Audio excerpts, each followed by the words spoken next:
Hello, everybody. Before we begin, I want to just let you know that you can now listen to our programming on the brand new Satchel Podcast Player on both Android and iPhone. So go ahead to satchelplayer.com. That's SATCHEL player.com and download the app to either your Android or your iPhone. And the cool thing about listening to us on Satchel is a very, very easy way to support our programming, because through that Satchel Player, there's a donate button. And if you ever thought about donating to GERE Network to help with production costs and keep these podcasts coming to you for free, there's a very easy way to do it. So now you don't have to take a break in the action. Just keep listening, but click that donate button. We'll play in the background, and you can donate any denomination you wish. You can do it, and it's secure through PayPal. So if you're listening on Satchel right now, great.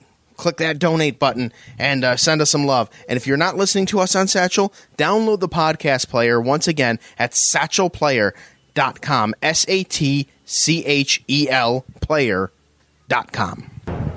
GereNetwork.com. This is a GERE Network production. Ladies and gentlemen, boys and girls, children of all ages, GERE Network presents the Football Talk Weekly Podcast with John Cimino and Brandon Garrell. And now,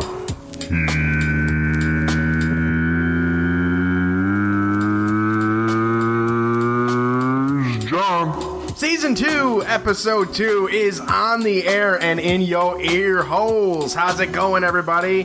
Welcome to the Football Talk Weekly Podcast. My name is John Cimino, and as always, I am joined by my eyesore, Mr. Brandon Garrell. Brandon, say hello. Hello. We are, of course, sponsored by, I would normally say our store through Amazon. And while it is still our store through Amazon, Brandon, we have a brand new link. It's a much easier. It's a much easier. Rolls off the tongue a lot easier. Do you remember the link? GearShop.com. It's www.shopgear.com. Oh, come on. That's right. It's backwards. You should own both domains so that if somebody's drunk and is trying to order something, they can go Shop Gear or Gear Shop. You know what? I don't pay you to think. All right. But anyways, hit up shopgear.com. Takes you right to your Amazon account and shop away. Bookmark that. Way easier. You don't have to go through pages of history and this one giant friggin' link. But all right. Hopefully they have this sweet corn on the cob t-shirt on there. That would be awesome. Oh, yeah? Yeah, it's just a t-shirt that's just it's a t-shirt. Corn. Yeah. All right. Moving on to football. Brandon, how are we doing, man? Oh, hey. What's up? All right. Week 1 is in the books, and we have stories. We have stories to talk about. First and foremost, I want to more or less talk about this because there was some subject matter on it, specifically the NFL itself and their fines on the celebrations, the flags on the celebrations, just the penalties in general. No fun. Again, going to the no fun league moniker. It's getting even worse. They made new rules to make it even stricter this year, and it's so frustrating. I guess what I don't understand is why. For the okay, I get it. If it's excessive, like you're going 5-6 minutes, okay, maybe that might. Like in the scene in basketball, and they've got like the cheerleaders involved in the thing, and they're doing the river dance for the whole team, and they stop the entire game. That okay, fine, that's excessive celebration. But I mean, this is just nonsense. I mean, it's getting to the point where you can't do anything. I mean, I've never watched a game and gone and seen a guy like dancing in the end zone and decided, you know what? I think I'm done with the NFL until they clean this crap up. That's the stupidest thing I've ever seen. I'm getting kind of frustrated by it. I see guys twerking in the end zone. It's a quick little dance. There's a penalty. And then, we got Crabtree throwing a ball in the air because they just went for one of the ballsiest plays that we've seen in a while. Right. To end a game, going for 2 and win the game, he makes the catch, he throws the ball in the air, and then, let's throw a flag. Yeah. It's absurd. It's because rich, crotchety white owners are sitting up there, and they want them to all act like suit and tie professionals. I mean, that's why they make them dress in suit and ties during game days. It's just, it's absurd. I've had enough. It is absurd. I get the image portion of it. I get the what image? Who cares? Well, as far as the suit and tie thing that you're talking about, to a degree, I get that. I understand that if you're at like a team function or whatever where you're out in the public. They're not investment bankers. They're football players. Right, I understand that, but if they're representing the team at like a gala or something like that I can understand. But not at a gala, though. Well, whatever. I'm obviously being... Facetious? Yeah, exactly. But, let the people celebrate. Yeah. It's not, for as many times as you hear, touchdown this, touchdown this, touchdown this, realistically, it's not that often that people get into the end zone. Right. So when they do, it is a joyous Who was the top kind of thing. scorer last year for touchdowns? What was it, like 16 touchdowns last year? I don't 14 know. maybe? I don't know. I'd have to research that. It's less than one a week. But exactly. Celebrate, man. It's different for quarterbacks because year. they're throwing touchdowns and they're kind of supposed to. But the quarterback doesn't run in the end zone and start doing that. When you're talking about you have 3 receivers and 2 tight ends and a running back, you're dishing the ball out to different things. Right. Tom Brady may throw 5 touchdowns, but it's not like Julian Edelman's catching all 5 of them. Right. You know what I mean? So. It's one of those things. They're going to eliminate the Gronk spike now, too? I mean, the ball goes way too high in the air after that spike. Yeah, I don't know. It's ridiculous. NFL, wake the hell up, seriously. They're not going to, not until Goodell's gone. They're going to be a subject to their own demise. Exactly. Ratings were down this week for opening weekend. Mm-hmm. The Monday night games were down. People are tired of it. Yeah. You're watering down the league. That's the way. That is the way to send the message. That's the way to send the message to. It's not through our podcast. They're not going to hear this. Yeah, right. Pretty much. No. CFL fans might hear it because CFL's got it right. Just nobody. It's the CFL. Right. Nobody cares. I wish that the CFL rules were down here. We're down here in the NFL. It'd be a lot more interesting. But hey, Brandon. Hey. Want to say what's my up? Name? Want to say what's up to Cleveland? Hey, Cleveland. Cleveland. Well, listen. Cleveland had a good and bad weekend. They started off with Miocic winning, defending his title in Cleveland, places going bananas, and then they woke up and they're like, oh, crap, it's Sunday. Browns have a game today. What's going to happen? What did happen? Robert Griffin III injured his shoulder and has been placed on the IR. And he has to be on there for at least 8 weeks, so at the earliest he would be able to return would be week 9. I know. And by then they'll be mathematically eliminated. Some would argue that they were mathematically eliminated with the Broncos win last Thursday. Well, yeah, I mean, that's... legitly they'll be eliminated. Yes. It's sad. It's the factory of sadness. But it's now just in that stadium. Right, but for every... The rest of the city's doing well. For every Bills fan that cries, and I get it, Bills fans talk about the 16 years not making the playoffs. Yeah, whatever. But they've at least been given that glimmer of hope. Like they've been to a Super Bowl. Right. Well, they've been to 4 straight Super Bowls. Cleveland hasn't been to a Super Bowl ever. Right. And their last their football championship was the NFL championship back in like 57, I think. Yeah. Legend has it. I don't know. Jim Brown will tell you if you see him. Yeah. At a local Walmart. But sorry Cleveland, but hey, take comfort in knowing that the Golden State Warriors gave up a 3-1 lead, right? Right? There's got to be something there, right? Yeah, well, I mean... How are the Indians doing? have a UFC champ. Mm-hmm. You have NBA defending champs. Right. And the Indians are in first place. There you go. So, you know what? So, it's just bad in that stadium. Paul Brown Stadium is not good right now. Right, it is not good. But you know what? There's a big dark cloud over it. I will tell you who is good. Larry bleepin' Fitzgerald. Yeah, that dude's an animal. He had himself a day. 8 receptions, 81 yards, 2 touchdowns in the loss to New England. Yep. But with that, he moves to 10th all-time in receptions, and as well, as part of those 2 touchdowns, hit his 100th career touchdown. So now we get to a point now where we can say, because Larry Fitzgerald is getting up there. Oh, he says this is going to be his last year. Is he a Hall of Famer? Oh, yeah. Absolutely. Fitzgerald has been one of the key criteria for being in the Hall of Fame is being, in the top tier of your group, whatever your position is, for a stretch of time. Larry Fitzgerald has been a top receiver for his entire career. The guy, I don't think he's had an off season, and he's never really had an elite quarterback throwing the ball to him. I mean, Kurt Warner was pretty good. He was decent, but he was on his second stint Actually, his third life in the NFL. His third life in the NFL. He got his second stint as a starter. Right. With the Cardinals. Yeah, that sandwich of that awful bionic elbow thing that he had in New York. He's never really had that elite quarterback, but yet he still continues to put up big numbers. I mean, I wouldn't put Carson Palmer in an elite category. Carson Palmer is a serviceable NFL quarterback. He's above average. Right.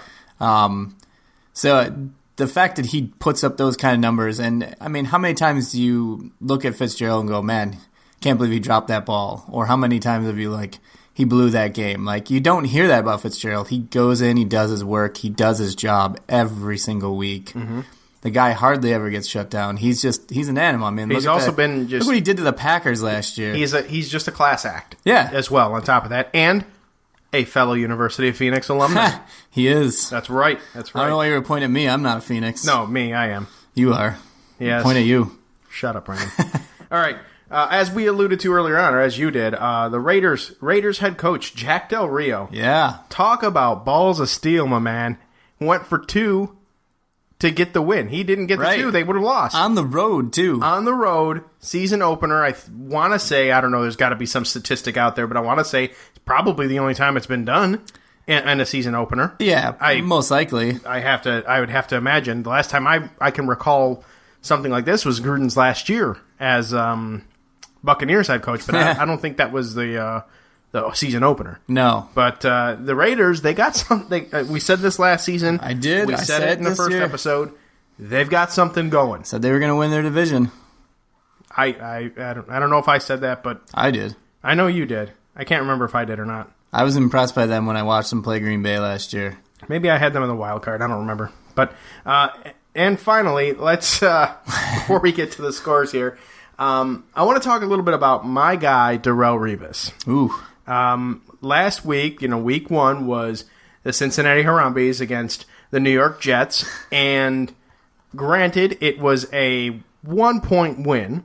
Yeah, that's another thing, by the way, when you bring up Cincinnati Harambees, that's another thing the NFL screwed up on. Now they won't even let their fans enjoy the fun. Oh, Jesus. They banned that from being put on as a jersey. I am so pissed about that. It's so ridiculous. I am so pissed about that.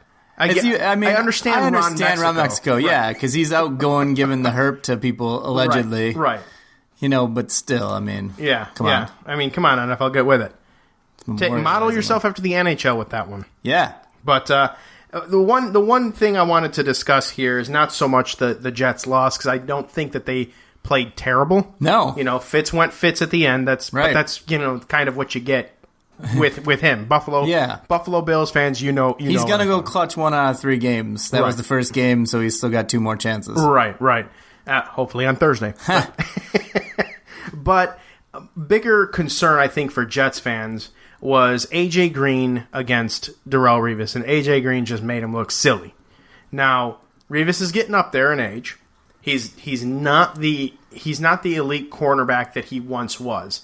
So, Brandon, we're going to dust this off from last season, like it, love it, or shove it. Is Darrelle Revis still a top cornerback in the NFL, like it, love it, or shove it? I like it because it's one game. He's not elite versus AJ Green, I can tell you that much. Well, but week 17, I give you of last season, I give you Sammy Watkins. Watkins had a field day with him too. Yeah, Watkins had a field day, but not AJ Green style. He's been dealing with some injuries last year too, at the end of the year, so I can't really say that. I'm going to go like it. It's close to shove it, but I'm not going to write the guy off totally yet until I see week 2, week 3, week 4 he gets torched, and then ask me that in 4 weeks, and I'll go, okay, yeah, I think I will, because Jets fan, pointing to this guy, wants to know. By the way, did you see the Jason Money shirt here? Yeah, it's a pretty dope shirt. Yes. Where can you get that shirt? You can get that at ProWrestlingTees.com/thejcmoney. All right. All right. All right, so with that being said, let's go ahead and... you know what? iOS 10, don't fail me now. What happened? I'm still not. Oh, you're not used to the opening up. I'm not used to. You can change that. Yeah, but back to the old way. You can do it to the slide. Yeah. Well, you're gonna have to show me how to do that. I'll show you afterwards. All right. But with that being said, let's go ahead and cue the wonderful music. Woo! Just like we used to last year. Yes, NFL prime time. Go over the scores? Go over the scores for week 1.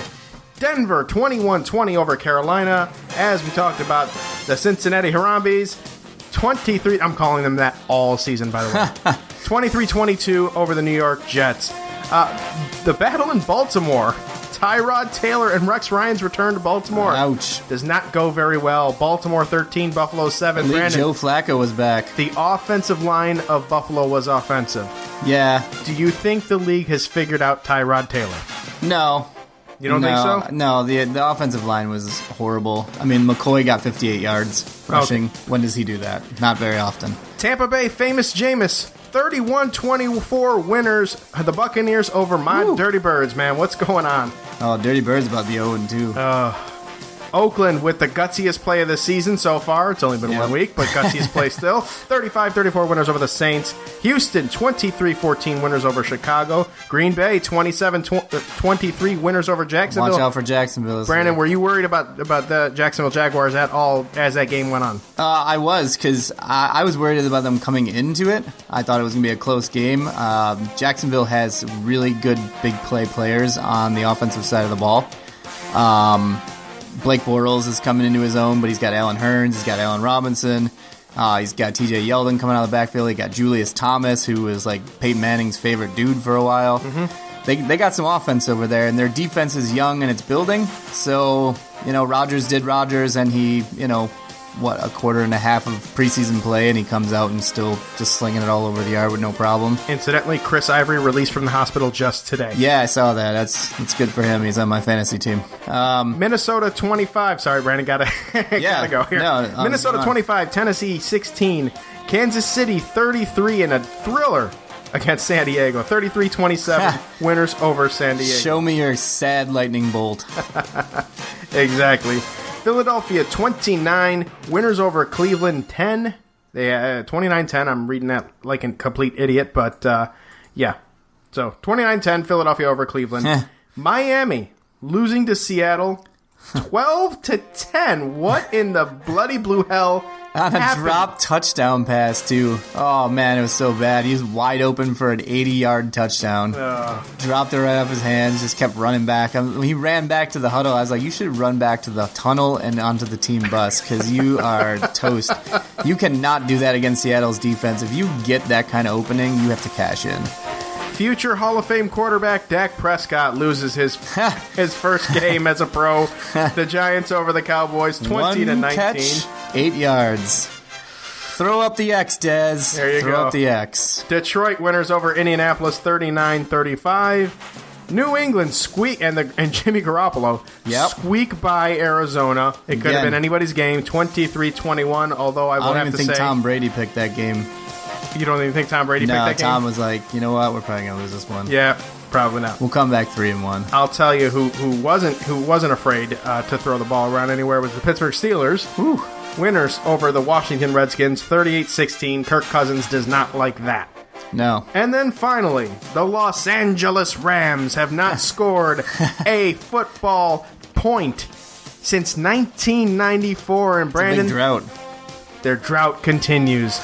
Getting shut out of the final game of the season of the Monday Night Football doubleheader, 28-0 losers to San Francisco. The mighty 49ers. That's just Blaine Gabbert, 170 yards passing, and they still won 28-0. Let's talk about That's this. embarrassing. Let's talk about the Rams real quick because they were on Hard Knocks. Yeah. And one of the famous lines of Hard Knocks was, "We're not a 7-9 team," or something to that effect, referencing Right, you them might being be a 7-9. 5-11 team. So, I know last year I talked a lot about specifically Rex Ryan and how overrated as a coach he might be, or Mike Mularkey and how overrated as a coach he might be. Where does Jeff Fisher fit into this category? Oh, he's Because- rated just right. He sucks. He had one good season, and everything else has been garbage since then. But he keeps getting work, and I don't know how. He must have, just dirt on, every NFL owner right now just to keep getting a job. The guy comes in, and he just is mediocre as hell. I mean, at least Mike Mularkey's turning in some kind of effort. I mean, Fisher just goes out there and is like, Right. I mean, he sits Gurley at practice today. Coach's decision. That's your best player, right? And what did they barely used him on Monday night. Mm-hmm. You couldn't get him out of the backfield. You couldn't make some throws to him, make something happen. Nah, same thing. Tavon Austin is a dynamic playmaker. They barely put any plays in there for him. I just don't understand that guy and why he keeps getting work. Case Keenum will be your week 2 starter. Oh, good. Now, to let you know. So glad that Jared Goff is still going to be holding the clipboard. To throw it back even further to our fantasy football talk days, if you had Case Keenum on your team, on your fantasy football team, allow me to read you this stat line as we head to the break. 17 of 35, 130 yards, 0 touchdowns, 2 interceptions. Fantasy football points in standard ESPN and CBS Sports scoring league, 2. Yeah.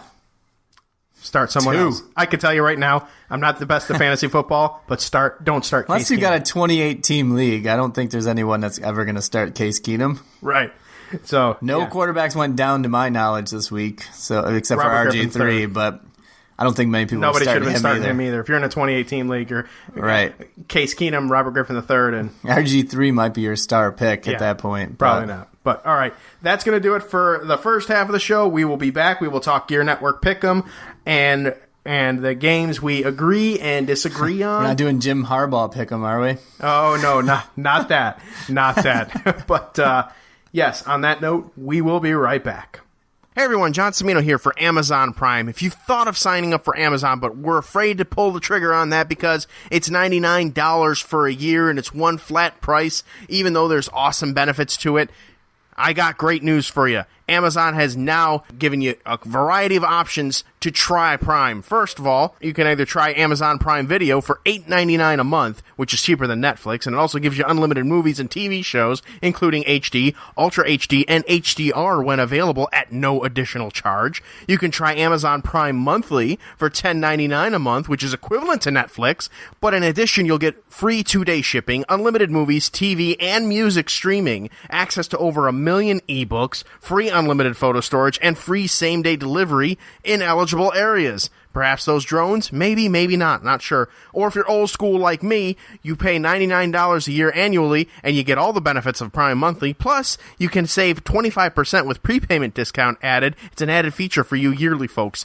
Don't think they forgot about you. You can go ahead to GearNetwork.com. That's GERE Network.com. Click on our Amazon banner, our Amazon Prime banner, and we can hook you up with a free 30-day trial through us. This podcast does receive a special bonus if you sign up for Prime using us. And that's even if you don't keep it, but we think you will, because it's awesome, and if you shop Amazon frequently like I do, that free 2-day shipping is a lifesaver. As always, thank you for bookmarking and sharing our link at GearNetwork.com. Hey, Dawn, how's it going? Living the dream. I'm actually just getting ready to do this commercial. Oh, you mean the commercial where I tell our listeners to tune into GERE Network every week to listen to our show, Get Ready America? That one? Yeah, John, that's the one. They can also listen to us talk about news, sports, whatever's on our minds, that. And a little of what's on our listeners' minds, but they're just too nice to say it. Well, that, Dawn, is a real humdinger. Humdinger. Come join us this and every week for Get Ready America exclusively on the GERE Radio Network. And the GERE Network app. Flying through the air. Man, I know that's right. Catch 'em flying through. Remember this one? Oh, I do. The Julio. He's so incredible. Turn it up. There he go. Watch him go. He's like lightning on his feet. You know when you saw this commercial, you were doing the dance. I was doing the dance. You were doing the shoulder brush. There he go. Brush the right, brush the left, slap for them dirty birds. Welcome back to the Football Talk Weekly podcast, everybody. And besides dancing to the Julio, we made the cardinal mistake of looking at South Park's rendition of the NFL superstars that are going to be on the South Park season premiere. And oh my God, Josh Gordon and Jameis Winston, Ben Roethlisberger, Cam Newton, Antonio Gates with a happy face all the time. I mean that. They were pretty spot on. Yeah. They were hilarious. Go check it out. The crab legs. But yeah, wow. Josh, I think I'm going to make that Josh Gordon pick the official pick for this episode. Yeah, let's do it. All right, we are back, and GERE Network Pick Em time. This is the third year of the GERE Network Pick Em, and to be honest with you, we didn't know the status of the BLTD podcast and whether or not they were going to participate in it, so we picked up the ball and went with it. So both Brandon and I, after week 1, are 9-7. We are tied. We had differences on only the Jets and the Bills games. Yep. We split that one. Yep. Clearly. So now we head to week 2, and we agree on 11 games, disagree on 5 of them. One of them we're going to talk about. Which means one of us is going to be a winner. One of us will be a winner. Winner, winner, chicken dinner. We disagree on the Bills and Jets, obviously. We're going to talk about that one with the Thursday night Who You Got, so we'll hold off on that. Yep. We also disagree on Kansas City, Houston, New Orleans and New York Giants, Miami and New England, and Tennessee and Detroit. Brandon, I ask you... Yeah. Maybe we could probably fly by these real quick. KC and Houston, that's an interesting one. Right. I picked Kansas City. You picked Houston. Right. What'd you pick Houston for? I picked Houston because A, they're at home. B, they looked pretty good last week. And C, Kansas City struggled until they got the comeback. But San Diego seems to let a lot of teams do that. Mm-hmm. Houston's defense is not going to allow that.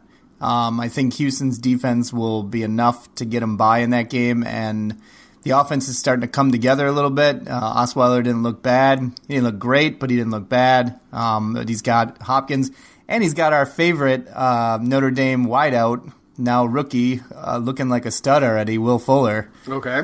He looked great with Osweiler. It looked like they had some good chemistry, so I think that could be too much for KC this weekend. I can see that. I'm going to say that as far as me picking Kansas City is concerned, again, not going to go against Andy Reid. That core has kind of been together, now a few years. Alex Smith, still a pretty good game manager.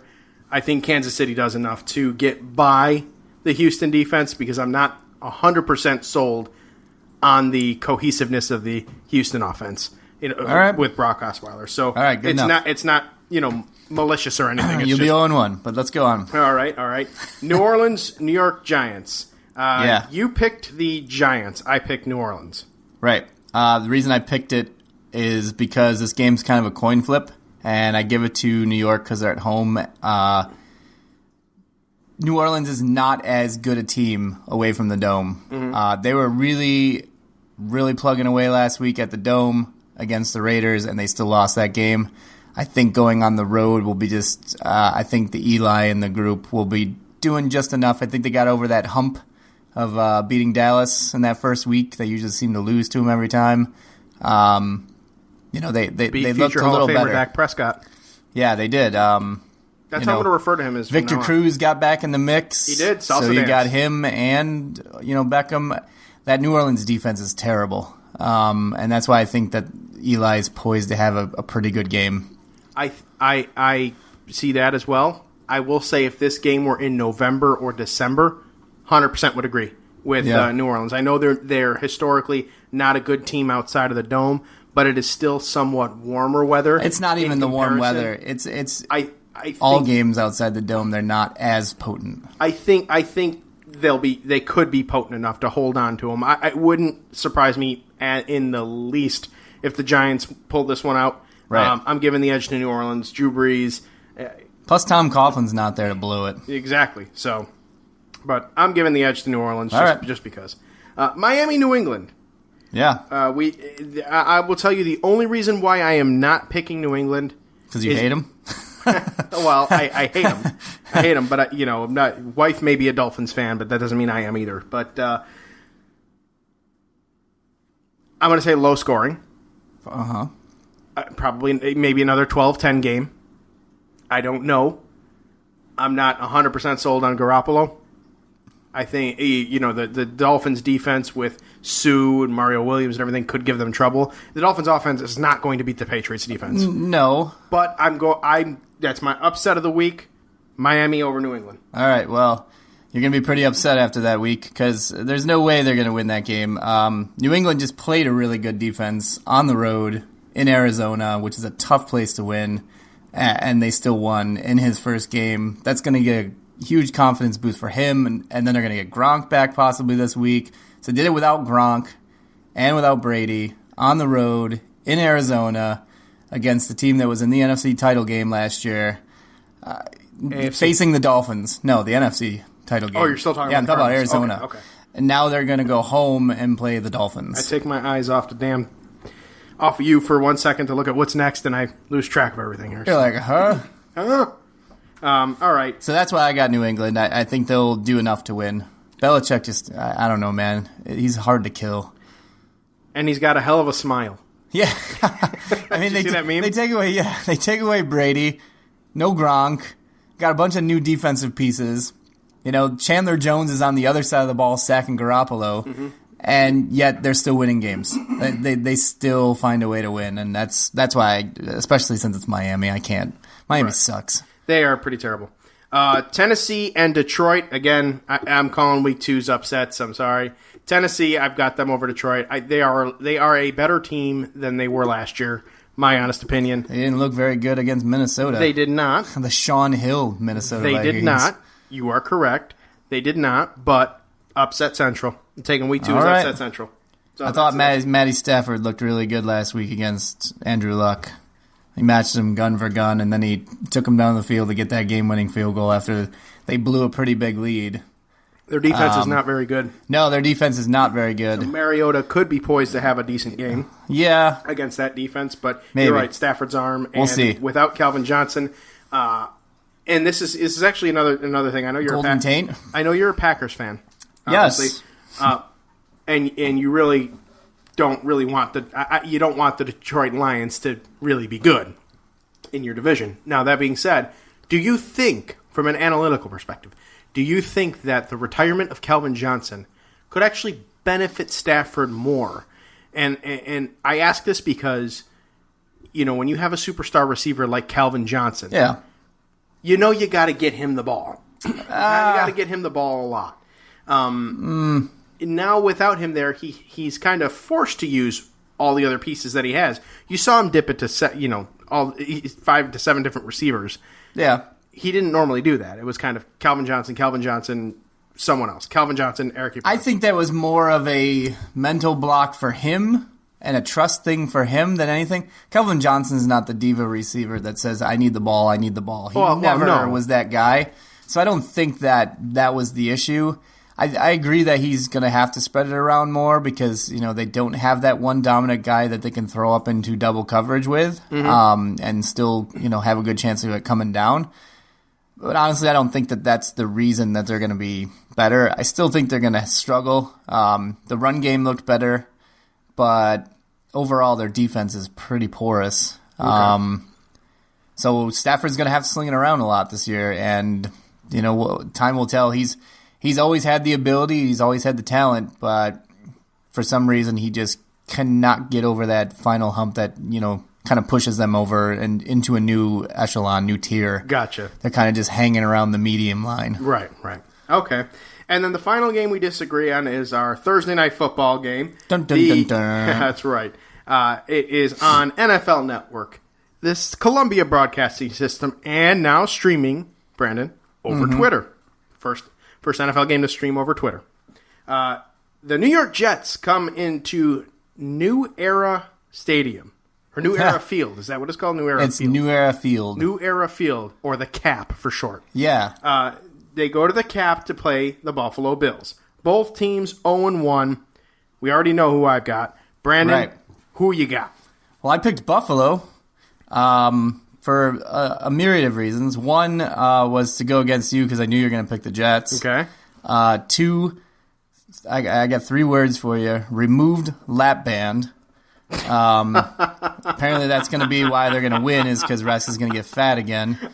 Him and Rob Ryan or Bob Ryan or whatever you want to call him these days. They're going to be sucking down cheeseburgers and buffalo wings. So, they're going to be good and jolly. And, Rex is coming back to being Rex. He was cursing up a storm and talking about his team being the best and him believing it. And, he's starting to be back to being Rex again. He's not corporate Rex. Is it too little too late, though, for him? Nah, it's week 1. He's got time. Ask it's Buffalo a long Bills. season. Listen, I have been listening to Buffalo Bills fans. Right, and that's okay. That's what they do. That is what they do. And think about it like this. But if they Bills win this fans, week, they'll be back. They'll be back again. They'll be back punching their tickets to wherever the hell the Super Bowl is this year. But the other reason I have them is because I think that the offense is going to have a better game, but the defense will have a better game too. And I think they'll do just enough to win because they are at home. And they usually hit a different gear when they're at home anyways, especially a home opener. So that's the only reason I'm picking them. Not because I think they're that great, but I just don't think they're going to start 0-2. If they are, they're in pretty big trouble for this year. Right. They needed, realistically, to start 2-0. I think to get because their schedule starts to toughen up. Yeah, their schedule is going to get tough. But I picked the Jets because of a number of reasons. One, they're my team. Two, yeah, it's a good reason. I had no idea you were going to pick against me, but I figured, hey, you might pick against me, so there's that. All right. Three, while yes, there is a distinct advantage being at Buffalo. A home opener, they're going to be amped. It is a night game, Thursday night game, prime time. Everybody's there. Color rush, hooray! Weird uniforms. That's right. They're going to wear those weird red uniforms, and the Jets are going to wear all white this time. So my colorblind peeps, you're going to be good. You're going to be good to see who's who. The offensive line concerned me for Buffalo. The way that they were handled against a not so great Baltimore Ravens defense. The New York Jets defense is better than it was last year, and I think they are better than the Ravens defense this year. So I think if they play the same scheme that Baltimore played, which was to, quote, make Tyrod a quarterback, not have him running all around, but make him stay in the pocket, make him throw like they did, Tyrod might be in some trouble because, again, the front defensive line, way stronger for the Jets than the Baltimore Ravens. My other key factor here is the health of Sammy Watkins.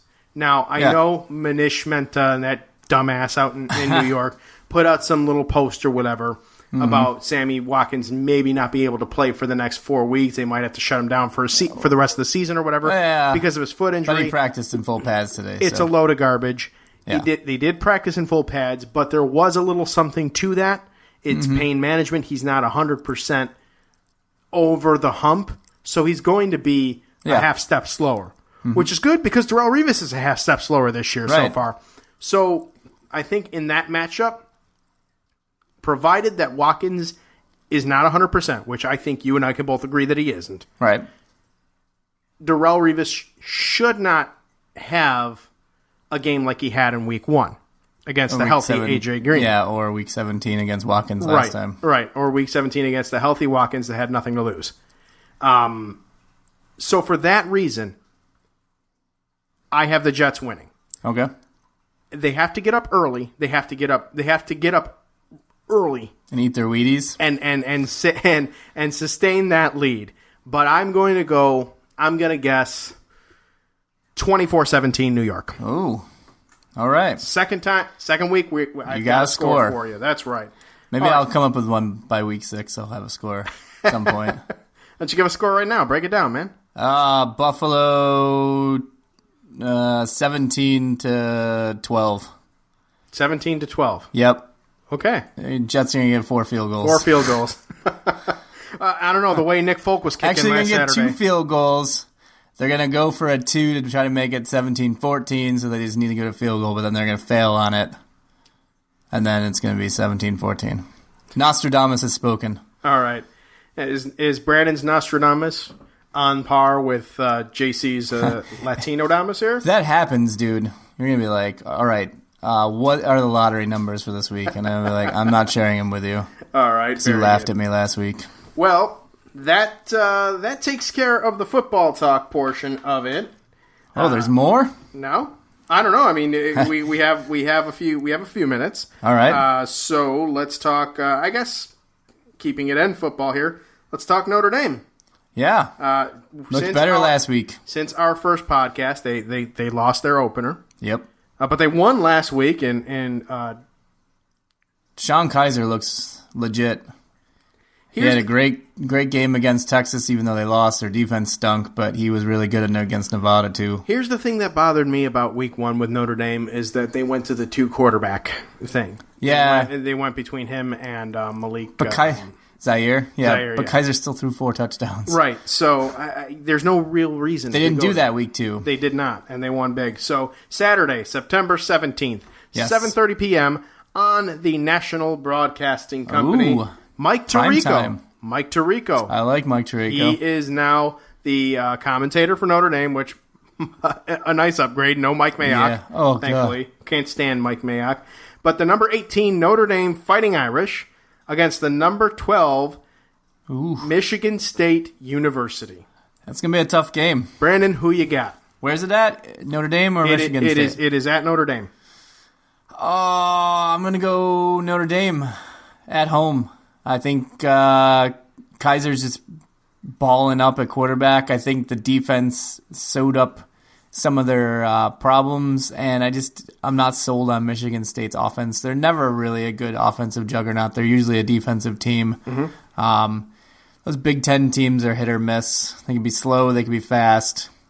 You just never know. I'm going to go Notre Dame on this one. I wouldn't be surprised if they lose. It's going to be a tough game. Mm-hmm. But I think they need it to kind of jump themselves back into that, upper echelon of teams, get a quality win against a quality team. Mm-hmm. A lot of people were saying that Notre Dame was overrated to start the season. I think that Texas was underrated. Charlie Strong is a heck of a coach, and he was going to turn that program around. So watch out for Texas in the coming future. So I think they're going to need this win, and I think they're going to pull it out. Kaiser's a really good quarterback. I agree with you. All right, and that's gonna do it for the Football Talk Weekly podcast. Here, week 2 is in the books. Cleveland, you're on the clock. You're going to be drafting Deshaun Kaiser soon. Yeah, that's right. No, they're probably gonna botch that somehow. We don't think he's a top 20 quarterback. And then you know what? The Jets will draft him number 2 and smack him around with him. Yeah, and then Fitzpatrick will go to the Browns. Yeah, pretty much. Geno Smith will just cry. Throw an interception at the end of the game. I don't know. We still have 6 as of right now. You guys 16 drafted more weeks. like 6 quarterbacks in your system. God, yeah. Well, no, this is Geno's last year, so either way, between a quarterback-driven league. Either way, Geno's going to be gone at the end of this year, and I'm assuming that Fitzpatrick probably will be too. But all right, thanks for tuning in to Football Talk Weekly podcast here on GERE Network. Again, Misguided Musings was all new this week, so give them a listen. I had a couple of the JC Money Show's episodes recently. For you wrestling fans that have followed me over here, go ahead and give those a listen. I talk a lot of junk on there. Imagine that. Again, we are sponsored by ShopGear.com. That is shop, GERE.com. Not Gear Shop. Not Gear Shop. Not yet, at least. Though you did give me an idea there. Yeah. I'm an ideas man. All right, Brandon, good day to you, sir. And good day to you, sir. So long, everybody. Good night now.